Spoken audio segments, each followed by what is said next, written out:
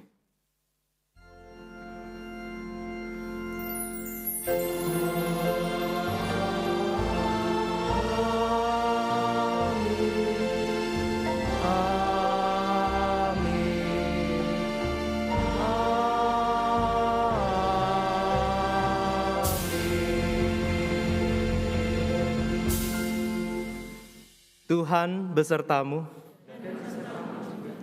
Persilahkan duduk.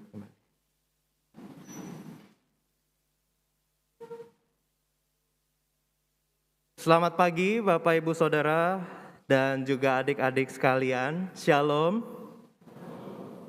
Shalom adik-adik. Selamat hari Minggu. Apa kabarnya? Adik-adik gimana kabarnya? Ya, kita senang sekali ya Bapak Ibu Saudara hari ini, di pagi hari ini kita boleh berjumpa dengan adik-adik kita yang memakai kostum bermacam-macam. Kalau Bapak Ibu Saudara tadi sempat melihat ada yang pakai kostum domba, lebah, ayam, bebek, itu pelangi, rumput, dan dua lagi apa? Ada bunga ya? Dua itu bunga, oke ya. Dan Bapak Ibu Saudara, ini menjadi pengingat bagi kita bahwa di minggu pagi hari ini kita telah memasuki bulan keluarga di minggunya yang pertama. Dan pada hari ini kita juga akan merayakan Hari Pekabaran Injil di Indonesia sekaligus Hari Perjamuan Kudus Sedunia. Dan Hari Perjamuan Kudus Sedunia pertama kali dilangsungkan pada tahun 1933 dan kemudian peringatan ini kemudian diikuti oleh sekian banyak gereja anggota Dewan Gereja Dunia termasuk kita GKI. Dan sebagai pembuka bulan keluarga 2022 GKI Peterongan, tema yang diusung untuk menjadi perenungan kita bersama di sepanjang ibadah kita pada hari ini adalah keluarga utuh tak mau runtuh. Mari sebelum kita lebih lanjut mengikuti ibadah ini, kita bersama tundukkan kepala, kita berdoa mengaku dosa di depan Tuhan. Adik-adik ikut berdoa juga ya. Mari kita berdoa. Bapa di surga, kami mengucap syukur kepadamu karena besar kasih setiamu atas kami.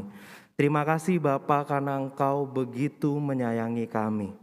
Tetapi ampunilah kami karena seringkali kami justru bersalah kepadamu, bersalah kepada sesama kami melakukan dosa, kami melakukan kesalahan. Dan itu yang menyebabkan kehidupan, kebersamaan kami menjadi terganggu, itu yang menyebabkan keluarga kami menjadi retak. Karenanya Tuhan, saat ini kami sungguh-sungguh bertobat dan kami mohon Engkau mengampuni kami. Di dalam nama Tuhan Yesus kami naikkan doa pengakuan dosa kami ini. Amin.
Syukur pada Allah karena besar kasih-Nya untuk kita semua. Karena itu Allah menganugerahkan pengampunan bagi setiap kita yang telah mengaku dosa kepadanya seperti yang diberitakan dalam Ulangan 6 ayat yang ke-24 sampai 25 di sana tertulis. Demikian. Tuhan Allah kita memerintahkan kepada kita untuk melakukan segala ketetapan itu dan untuk takut akan Tuhan Allah kita, supaya senantiasa baik keadaan kita dan supaya Ia membiarkan kita hidup seperti sekarang ini. Dan kita akan menjadi benar apabila kita melakukan segenap perintah itu dengan setia di hadapan Tuhan Allah kita, seperti yang diperintahkannya kepada kita. Di dalam Kristus engkau telah diampuni. Mari kita saling memberikan salam damai seraya mengatakan damai Kristus besertamu.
Kita bersama akan mendengar persembahan pujian dari Paduan Suara YSKI. Kami persilakan.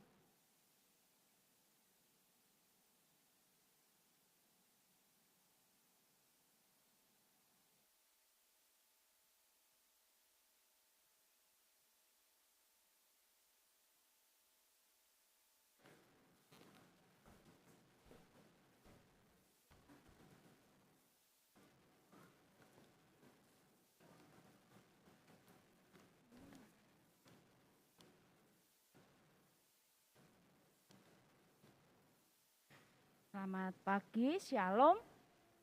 Jemaat yang dikasihi Tuhan, sungguh satu sukacita kalau pada pagi hari ini kami sebagian dari guru-guru PGTK SD Kristen 1 YSKI boleh mengambil bagian di dalam ibadah di GKI Peterongan. Biarlah pujian yang kami naikkan menjadi berkat buat kita semua. Tuhan Yesus memberkati.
Ya, terima kasih untuk persembahan pujian dari guru-guru PG, TK, SD Kristen 1 YSKI. Dan tadi murid-muridnya bersuka cita ya mendengar persembahan pujian dari guru-gurunya. Ya, sekarang sebelum kita merenungkan firman Tuhan, sebelum kita berdoa, kita persilahkan untuk adik-adik kita, anak-anak kita bisa menuju ke ruang kelas sekolah minggu untuk melanjutkan ibadahnya. Terima kasih pelayanannya semua, sampai ketemu lagi. Bye-bye dulu ke yang lain, bye-bye.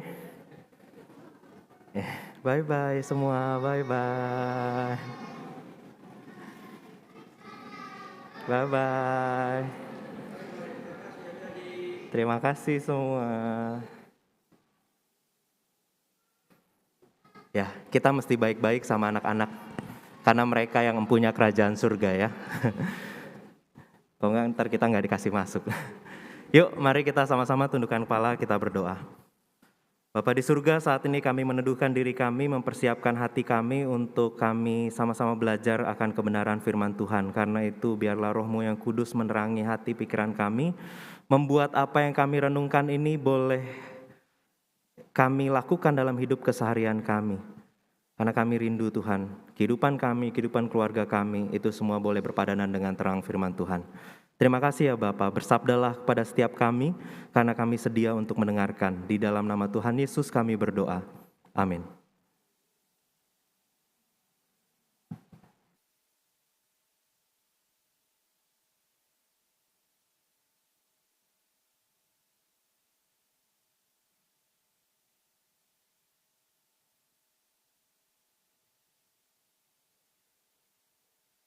Jemaat yang terkasih, bacaan firman diambil dari Wahyu pasal 3 ayat 1 sampai dengan ayat 6. Wahyu pasal 3 ayat 1 sampai dengan ayat 6. Dalam perikop ini, Tuhan mengingatkan jemaat di Sardis yang belum sempurna dalam pandangan Allah untuk mendengar, mengikuti apa yang telah diajarkan, dan bertobat. Karena Tuhan akan datang seperti seorang pencuri. Tidak seorang pun yang tahu kapan ia akan datang. Beginilah firman Tuhan. Dan tuliskanlah kepada malaikat jemaat di Sardis. Inilah firman Dia yang memiliki ketujuh roh Allah dan ketujuh bintang itu. Aku tahu segala pekerjaanmu. Engkau dikatakan hidup, padahal engkau mati. Bangunlah dan kuatkanlah apa yang masih tinggal yang sudah hampir mati. Sebab tidak satu pun dari pekerjaanmu aku dapati sempurna di hadapan Allahku. Karena itu ingatlah, bagaimana engkau telah menerima dan mendengarnya. Turutilah itu dan bertobatlah.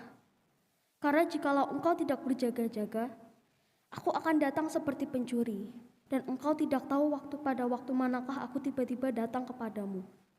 Tetapi di Sardis, ada beberapa orang yang tidak mencemarkan pakaiannya. Mereka akan berjalan dengan aku dalam pakaian putih, karena mereka adalah layak untuk itu.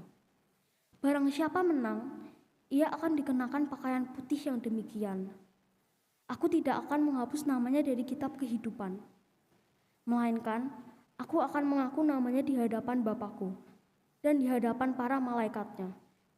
Siapa bertelinga, hendaklah ia mendengarkan apa yang dikatakan Roh kepada jemaat-jemaat. Demikianlah firman Tuhan.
masuk ke tanah milik-Mu, najiskan bait kudus-Mu, Yerusalem jadi puing. Mereka memberikan mayat hamba-hamba-Mu sebagai makanan burung-burung di udara dan daging orang-orang yang Kau kasihi kepada binatang liar di bumi.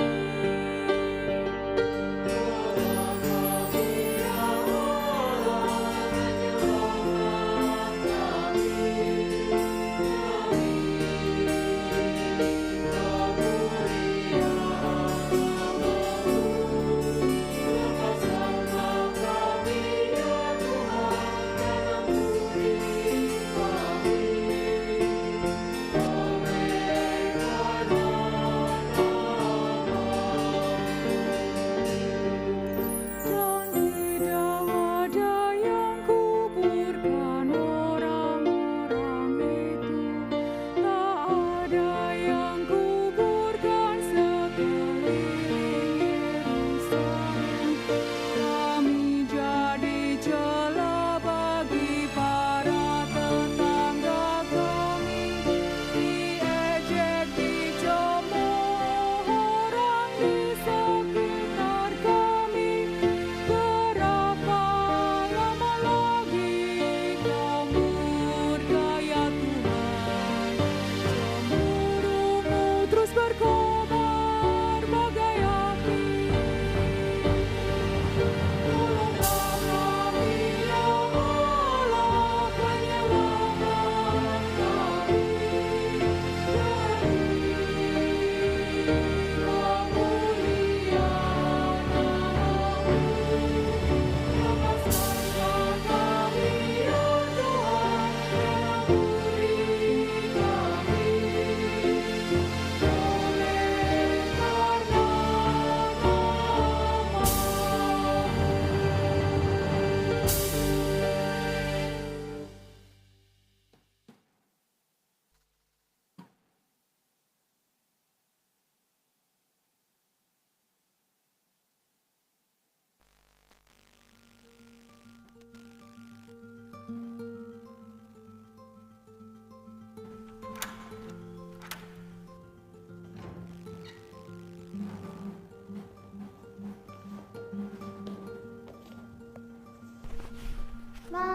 Mama mana?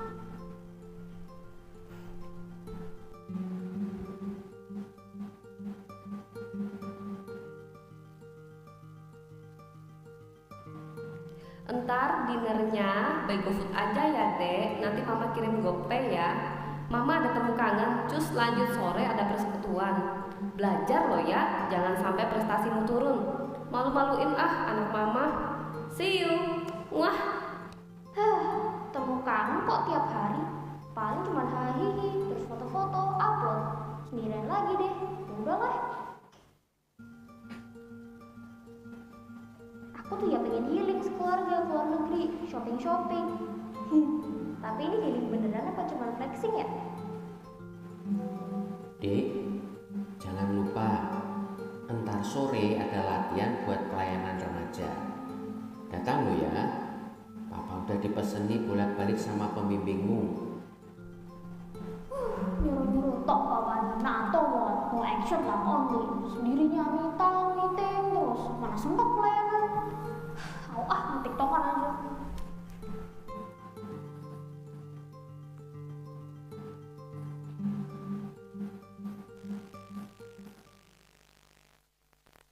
Ya, Bapak Ibu Saudara yang terkasih dalam Tuhan Yesus Kristus, tema perenungan kita pada saat ini adalah keluarga utuh tak mau runtuh. Dan Bapak Ibu Saudara, bukankah ini tema yang sungguh menarik yang diusung menjadi pembuka dari rangkaian bulan keluarga kita? Karena bukankah kita lebih seringnya menjumpai banyak keluarga runtuh tak mau utuh? kayaknya bikin keluarga yang utuh itu susah sekali gitu ya. Jadi mau diupayakan kayak gimana juga potensi runtuhnya tuh lebih besar. Salah sedikit bisa runtuh, salah sedikit pecah keluarganya gitu ya. Seperti kita menjaga telur di ujung tanduk. Nah, jadi bagaimana supaya kita bisa sungguh-sungguh menjaga keluarga kita senantiasa utuh, tak mau runtuh? Kita hari ini diajak untuk belajar dari jemaat di Sardis, dan kita bisa melihat bagaimana dari 7 jemaat yang disurati oleh Yohanes di kitab Wahyu ini, kita bisa mendapati bahwa Sardis adalah salah satu jemaat yang kena tegur oleh Tuhan Yesus. Ingat bahwa dari 7 jemaat ini tidak semuanya kena tegur. Betul ya Bapak Ibu ya? Kita mungkin pernah membacanya sekali atau 2 kali, ada 7 jemaat beda-beda. Dan tidak semuanya kena tegur. 2 di antara mereka malah mendapat pujian, nggak ada teguran sama sekali. Beberapa dari mereka, dari 7 jemaat itu ada yang dipuji, tapi ada bagian tertentu yang perlu dikoreksi. Tapi Sardis ini, jemaat di Sardis ini mendapat teguran yang begitu keras. Nah, kenapa jemaat Sardis ditegur sedemikian keras? Kita bisa menemukan petunjuknya dari ayatnya yang pertama. Di situ dikatakan, dan tuliskanlah kepada malaikat jemaat di Sardis, inilah firman Dia yang memiliki 7 roh Allah dan 7 bintang itu. Aku tahu segala pekerjaanmu, engkau dikatakan hidup padahal engkau mati. Apa yang terjadi sebenarnya Bapak Ibu Saudara? Sampai dikatakan engkau dikatakan hidup padahal engkau mati. Nah, Bapak Ibu Saudara pernah mendengar nama Nikolaus? Ada yang namanya Nikolaus di sini? Ya, Niko mungkin banyak ya. Ada pernah mendengar nama Bileam? Pernah mendengar nama Isabel? Nah, Bapak Ibu Saudara, nama-nama yang tadi saya sebutkan mereka adalah para penyesat ya, yang dicatatkan dalam Alkitab kita menyebarkan ajaran sesat, doktrin yang menyimpang, dan mereka itu menyusup di tengah jemaat-jemaat lain yang disurati di Wahyu ini. Ya, ada 7 jemaat dan beberapa di antara mereka perlu berurusan dengan penyesat-penyesat ini, Nikolaus, Bileam, dan Isabel. Tetapi Bapak Ibu Saudara, Alkitab kita mencatat bahwa Sardis, jemaat di Sardis tidak memiliki orang-orang seperti Nikolaus, seperti Bileam, dan seperti Isabel. Mereka tidak mempunyai penyesat yang menyusup di tengah-tengah mereka. Tetapi Alkitab mengatakan jemaat di Sardis tampak hidup, padahal mati. Jadi Bapak Ibu Saudara, tanpa kehadiran orang-orang yang menyesatkan, jemaat di Sardis perlahan-lahan mati secara rohani. Mereka tidak menyadari bahwa pelan-pelan mulai timbul kelesuan-kelesuan rohani.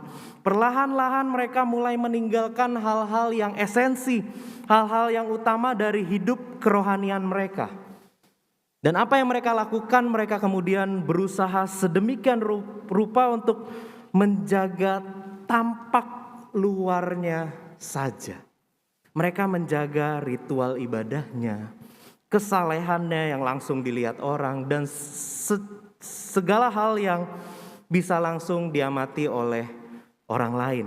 Semua yang langsung terlihat dari luar, itulah yang mereka jaga.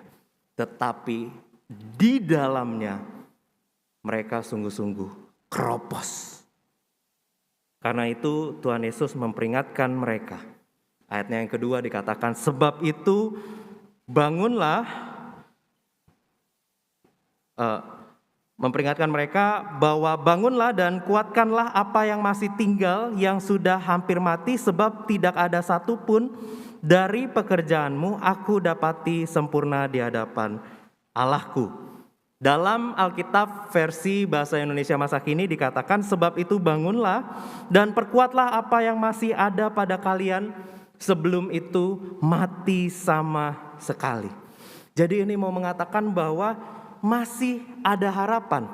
Kalau kita baca terus tadi ya, di bagian akhir perikop ini kita tahu masih ada orang-orang yang tampaknya cukup setia.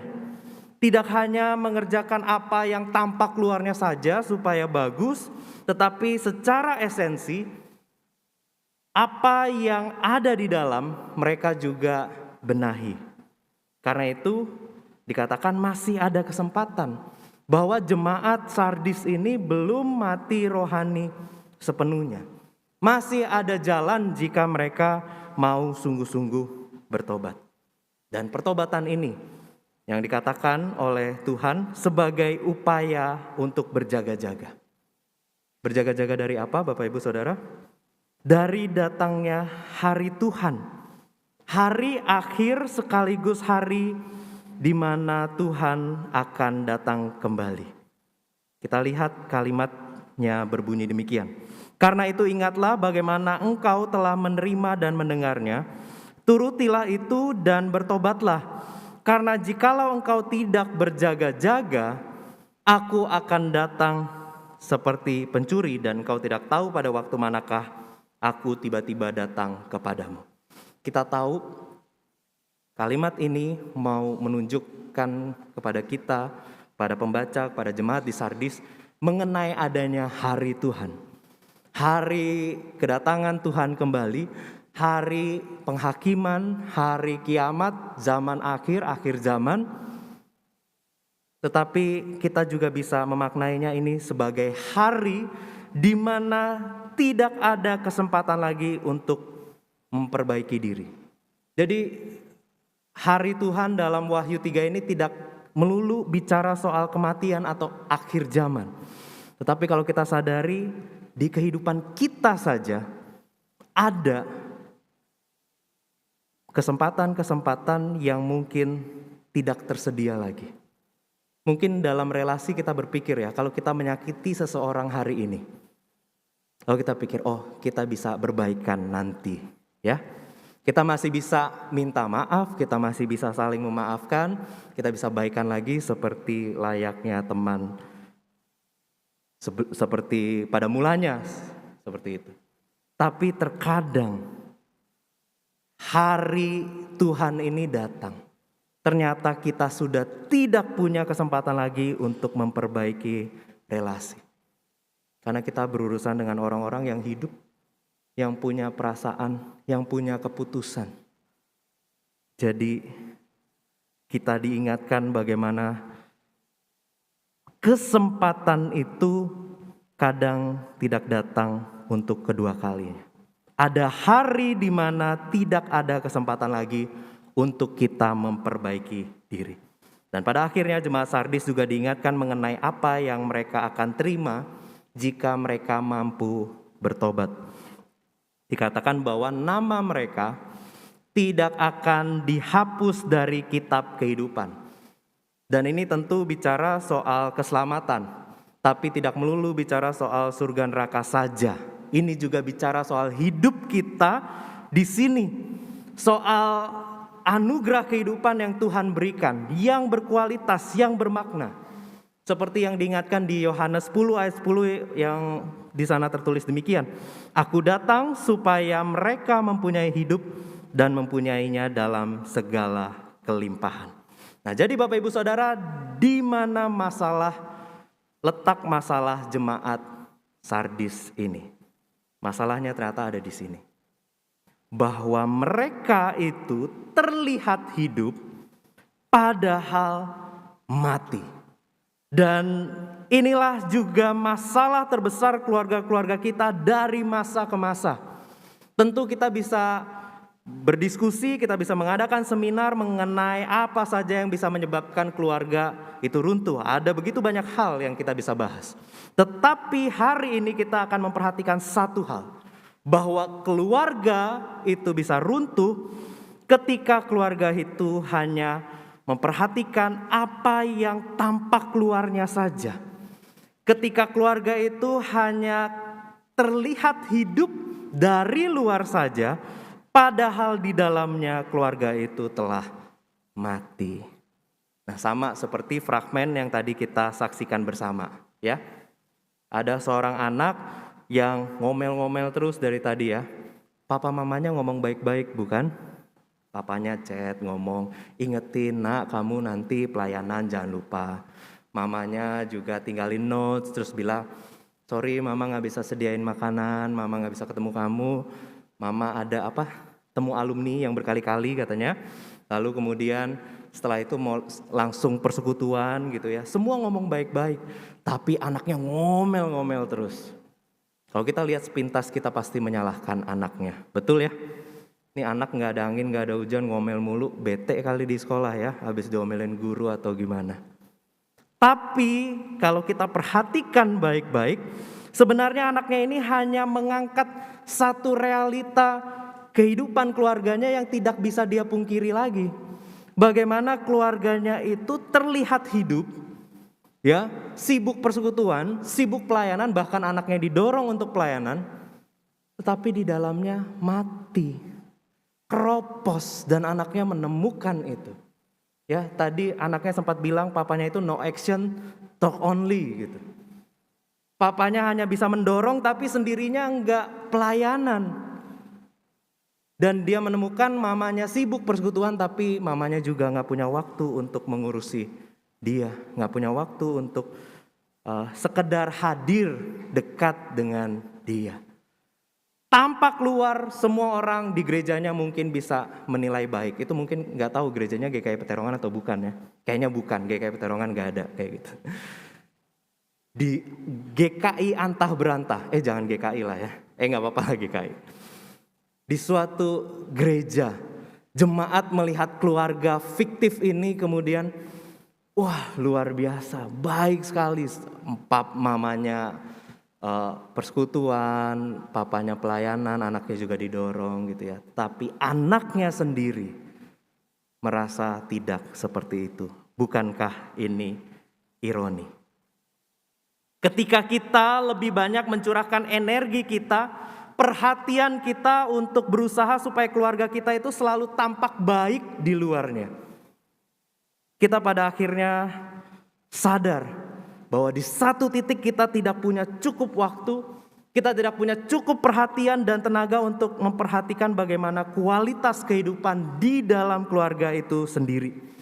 Sisi-sisi yang mungkin tidak dilihat oleh orang lain, tapi setiap anggota keluarga tahu betul keadaan keluarga di dalamnya itu seperti apa.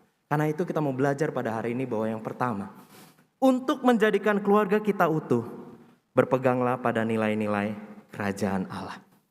Ya, nilai-nilai yang kadang tidak mudah untuk kita mengerti, bukan? Bapak Ibu tahu ketika Yesus datang menyampaikan pengajarannya, orang yang paling gagal paham itu siapa? Orang Farisi, ahli Taurat dan kawan-kawannya, Saduki dan segala macam. Mereka gagal paham terus karena ajaran Yesus jungkir balik. Bagaimana anak-anak itu menjadi yang mempunyai kerajaan sorga? Bagaimana yang terkecil itu adalah yang terbesar dalam kerajaan Allah? Bagaimana yang merasa besar dia harus pertama-tama melayani? Bagaimana belas kasih itu dipertontonkan, dipertunjukkan sedemikian rupa? Digambarkan seperti ayah yang menerima kembali anak yang hilang. Ya, anak ini anak yang sungguh-sungguh bejat kalau kita mau ukur dengan standar moral kita. Sungguh-sungguh kelewatan. Tetapi ketika anak ini kembali, ayahnya tidak tahan-tahan lagi untuk berlari menghampirinya. Mana harga diri bapaknya? Adakah itu bisa memancing respek gitu, hormat antara anak terhadap ayahnya?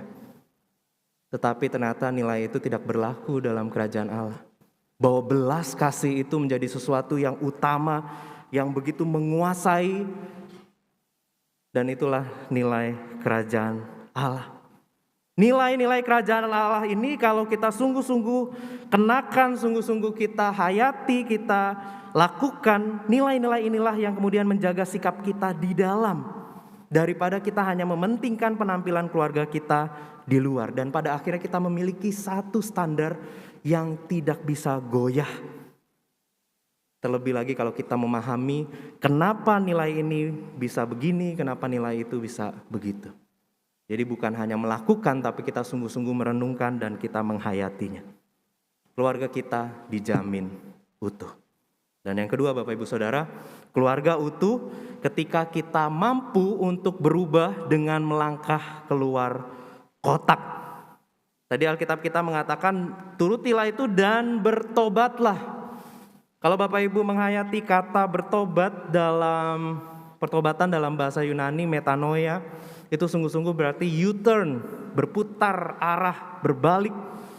Dan ketika kita sungguh-sungguh mau berubah, melangkah keluar dari kotak, kita bisa yakinkan bahwa itu sesuatu yang susah. Ya, kadang yang menghambat perubahan adalah karena kita sungguh-sungguh tidak habis pikir bagaimana kita salah dan orang lain itu benar.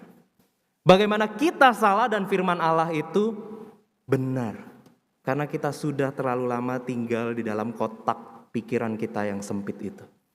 Dan kita selalu membenarkan diri dengan apa yang kita kerjakan. Diminta untuk berubah, diminta untuk bertobat itu susahnya setengah mati. Sudah ada yang pernah mencoba? Boleh kesaksian kapan-kapan ya. Ceritakan bagaimana susah. Karena itu kita perlu sungguh-sungguh melangkah keluar dari kotak. Susah bukan berarti tidak bisa. Hati-hati kalau kita tiap kali melihat diri kita itu helpless dan hopeless. Seakan-akan sudah tidak bisa diapa-apain lagi. Selalu ada jalan untuk berubah. Tapi kalau Bapak Ibu tanya kepada saya sekarang bagaimana caranya untuk saya berubah gitu ya. Saya akan jawab, temukan sendiri caranya. Wah, langsung Bapak Ibu Saudara, kalau gitu gak usah khotbah kalau suruh cari tahu sendiri caranya. Tapi Bapak Ibu Saudara, saya mau katakan, tidak ada satu solusi untuk semua masalah.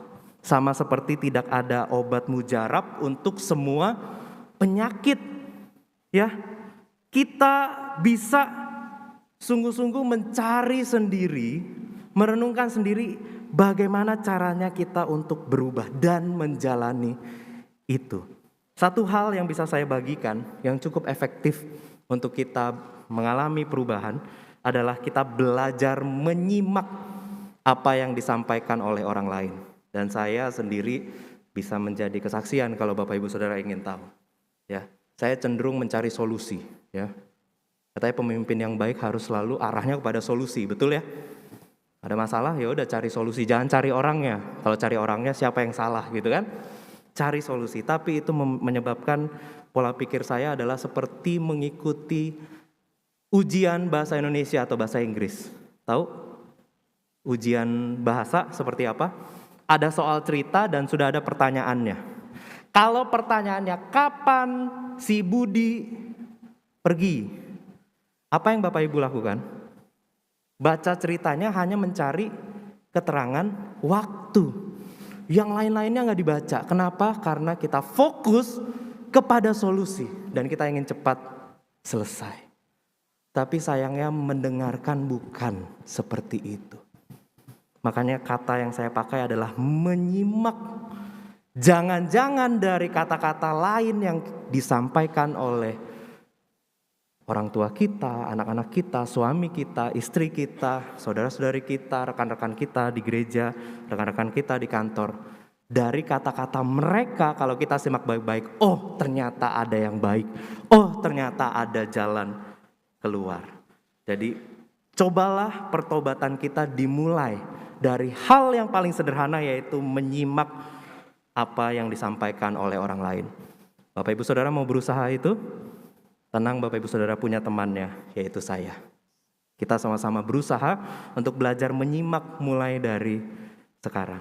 Dan yang ketiga Bapak Ibu Saudara, keluarga utuh itu berarti menumbuhkan dan memberdayakan. Kalau kita bicara soal pertumbuhan, kita sadar ini bukan sesuatu yang dijalani secara sekejap dalam satu malam. Karena itu Bapak Ibu Saudara, kita bersyukur karena bulan keluarga kita tahun ini begitu unik. Bulan keluarga kita, kalau Bapak Ibu Saudara perhatikan, di situ ada dekornya bunga-bunga gitu ya. Dan lihat aksi sosialnya segala macam, semua yang kita kerjakan. Bulan keluarga kita tahun ini dikaitkan dengan isu lingkungan hidup yang dikerjakan bersama-sama sungguh-sungguh antara panitia bulan keluarga dengan tim Eko Ministry. Dan ini mau menyampaikan pada kita apa Bapak Ibu Saudara? Mau mengajarkan kepada kita bahwa terkadang merawat keluarga itu sama halnya dengan merawat tanaman. Ada proses yang dilalui, mulai dari menanam benih yang baik, lalu bersabar menanti prosesnya, dan pada akhirnya nanti kita boleh menuai buahnya yang baik gitu ya. Semua itu persis seperti ketika kita merawat keluarga. Nah, termasuk ketika kita melakukan sesuatu, menanam tanaman mangrove misalkan untuk memulihkan lingkungan alam. Kita pun melakukan itu bukan berarti ketika kita tanam lingkungan alam langsung pulih, bumi ini langsung asri kembali, enggak. Kita tanam sekarang, nanti kita petik hasilnya beberapa tahun ke depan. Dan itulah yang terjadi dengan kehidupan keluarga kita. Ada proses yang membutuhkan kesabaran kita. Kalau anak kita belum sampai di sana, kita sabar menunggu sambil mendoakan dan terus membimbing. Kalau istri kita belum sampai di sana, suami kita belum sampai di sana, orang tua kita belum sampai menjadi orang tua yang sempurna, masih dalam pergumulan, kita tahu ini adalah proses yang harus dijalani. Karena itu Bapak Ibu Saudara, saya mendorong kita semua untuk ikut berpartisipasi dalam gerakan Kado Bumi, ya. Hadiah dari GKI Peterongan untuk bumi kita. Memperingati ulang tahun GKI Peterongan, bukannya kita yang menerima kado, kita yang memberikan kado kepada bumi ini. Kita akan donasi 2.256 pohon mangrove, dan Bapak Ibu Saudara bisa ikut berpartisipasi dari 18 September yang lalu sampai 16 Oktober hanya dengan Rp10.000 per pohon. Gitu ya. Ini belum update, sekarang ternyata sekitar penerimaan donasi sudah sampai 60-an%. Masih ada 40% lagi, dan itu berarti terbuka untuk Bapak Ibu Saudara ambil bagian di dalamnya. Untuk apa? Untuk kita juga memahami bagaimana proses pertumbuhan itu membutuhkan waktu, dan kita bisa pelajari itu dan kita kenakan kepada keluarga kita. Dan Bapak Ibu Saudara, memberdayakan juga berarti meyakini bahwa pada dasarnya tiap anggota keluarga itu punya potensi baik. Seperti ayat yang tadi disampaikan bahwa tidak mati sepenuhnya. Dan itu berarti masih ada harapan bagi keluarga kita. Maka tugas kita bersama adalah kita menolong dan membimbing, bukan menggurui lalu mengambil alih. Kemarin ada seminar read aloud, ya, teknik membacakan nyaring. Dan ada satu pesan yang begitu menarik yang saya dapatkan. Pembicaranya mengatakan bahwa ketika melakukan membaca nyaring itu kepada anak-anak, membacakan cerita, orang tua atau guru atau siapapun yang membacakan harus bisa menahan diri dari memberikan petuah atau nasihat atau kesimpulan atau pesan moral. Loh, kenapa? Kita kan senangnya gitu, kalau bacain cerita langsung pesan moralnya apa? Kayak nonton ditanya terakhirnya pesan moralnya apa, padahal banyak film gak ada pesan moral gitu ya, pokoknya action aja gitu, kayak. Tapi Bapak Ibu Saudara, betul bahwa karena bukannya kita tidak boleh memberikan nasihat, tapi nasihat yang terlalu dini itu seringkali malah mematikan kemampuan anak untuk berpikir kritis, dan pada akhirnya menghambat daya juangnya, menghambat kemampuannya untuk bisa bertindak secara mandiri. Dan itu sungguh-sungguh bukan sikap yang memberdayakan. Saya mesti hati-hati karena kata memberdaya dengan memperdaya itu dekat sekali, ya. Semoga Bapak Ibu Saudara terdorong untuk memberdayakan keluarga, bukan memperdaya. Nah, Bapak Ibu Saudara, kita dipanggil pada hari ini untuk sungguh-sungguh memberdayakan tiap-tiap anggota keluarga kita, bukan malah menghambat pertumbuhan mereka, baik iman, mental, dan spiritual. Dan atas dasar itu juga Komisi Persekutuan Doa kemudian menggumuli satu bentuk persekutuan yang lebih memberdayakan lagi. Dan persekutuan itu diberi nama ruang aman. Ya, seperti namanya Bapak Ibu Saudara, ruang aman ini sebenarnya hanya ingin memberikan satu safe place, safe space, ruang aman buat kita bersama. Kita akan memakai ruang aman ini untuk bersama-sama berdoa. Ada tim pendoa juga bersama dengan pengerja yang ganti-gantian di jadwal, yang hadir pada jam dan waktu yang ditentukan, dan kemudian mendoakan pergumulan Bapak Ibu Saudara. Bapak Ibu Saudara itu bisa hadir, bisa mencurahkan isi hati, keluh kesah, dan kemudian tim pendoa akan mendoakan Bapak Ibu Saudara.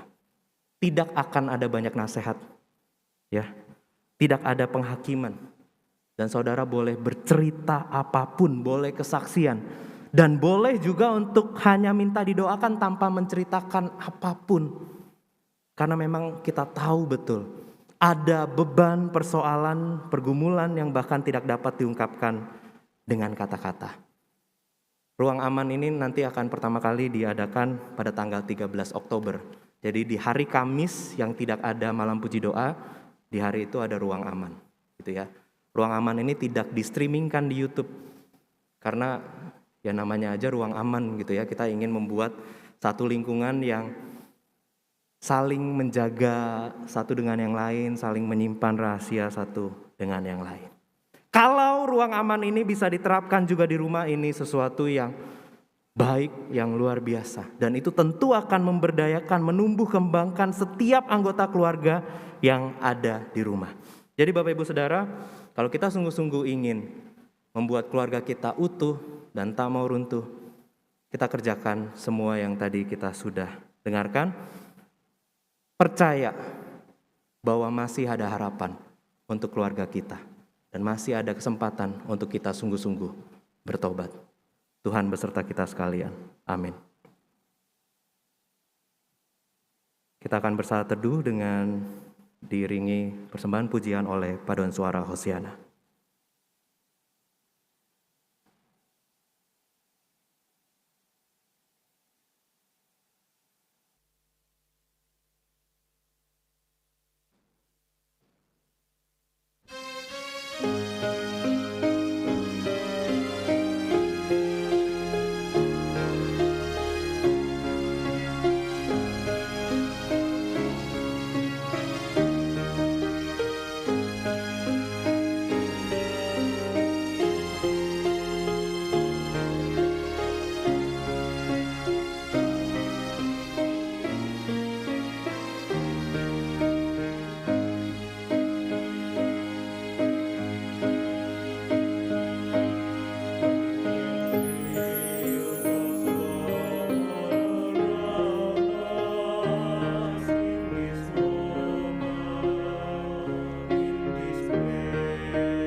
Mari saya undang bangkit berdiri. Marilah kita bersama dengan umat Allah di masa lalu, masa kini, dan masa depan, mengingat pengakuan pada baptisan kita menurut pengakuan iman rasuli berbunyi demikian. Aku percaya pada Allah, Bapa yang Maha Kuasa, Khalik langit dan bumi, dan kepada Yesus Kristus, Anaknya yang tunggal Tuhan kita, yang dikandung dari Roh Kudus, lahir dari anak darah Maria, yang merintah sengsara di bawah pemerintahan Pontius Pilatus, disalibkan, mati dan dikuburkan, turun dalam kerajaan maut. Pada hari yang ketiga, bangkit pula dari orang-orang mati, naik ke surga, duduk di sebelah kanan Allah, Bapa yang Maha Kuasa, dan dari sana Ia akan datang untuk menghakimi orang yang hidup dan yang mati. Aku percaya pada Roh Kudus, gereja yang kudus dan am, persekutuan orang kudus, pengampunan dosa, kebangkitan orang mati, dan hidup yang kekal. Amin. Silakan duduk kembali.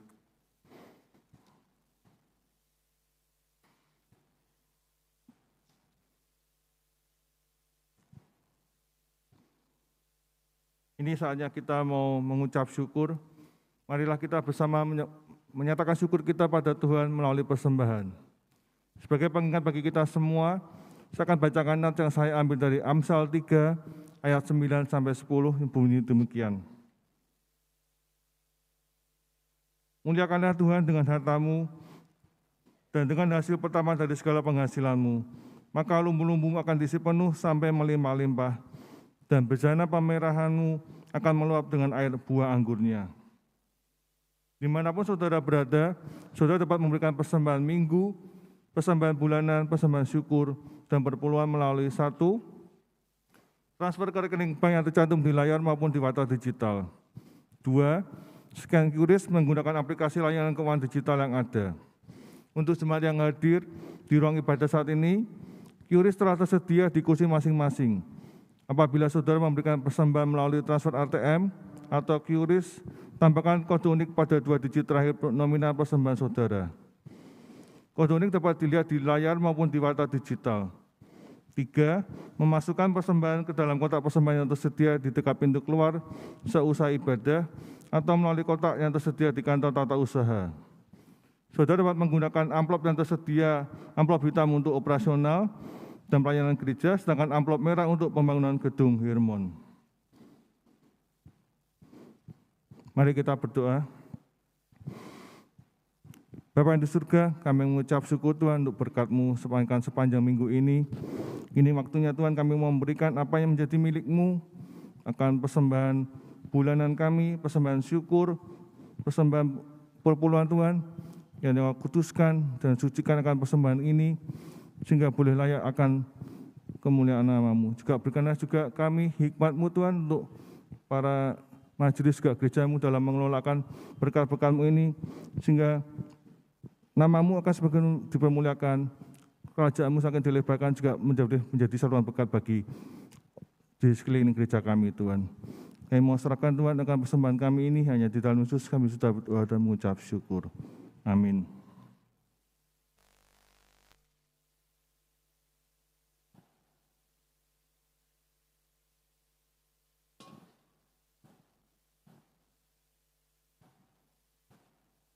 Kita akan menaikkan doksologi kita.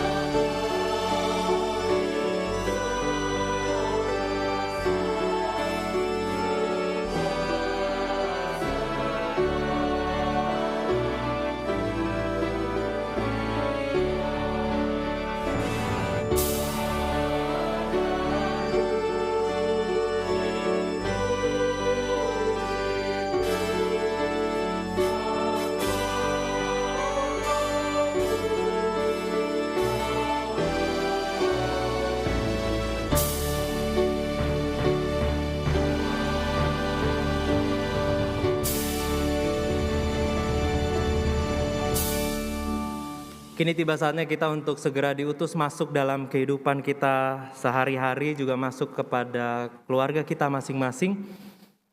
Terus semangat dalam menjalani perubahan hidup. Jangan menyerah dengan keluarga sendiri. Dan kiranya Tuhan menolong kita supaya kita bisa menjadikan keluarga kita menjadi keluarga yang damai.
Maka arahkanlah hatimu kepada Tuhan.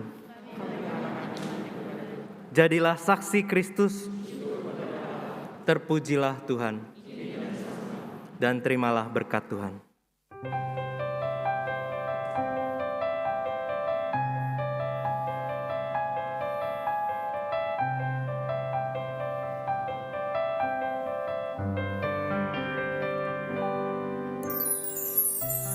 Tuhan memberkati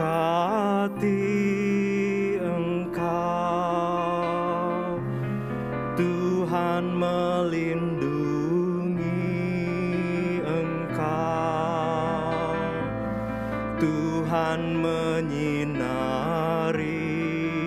engkau dengan wajah-Nya.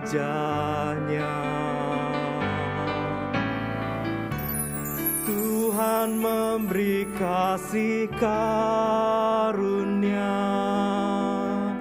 menghadapkan wajah-Nya padamu, dan memberi damai sejahtera.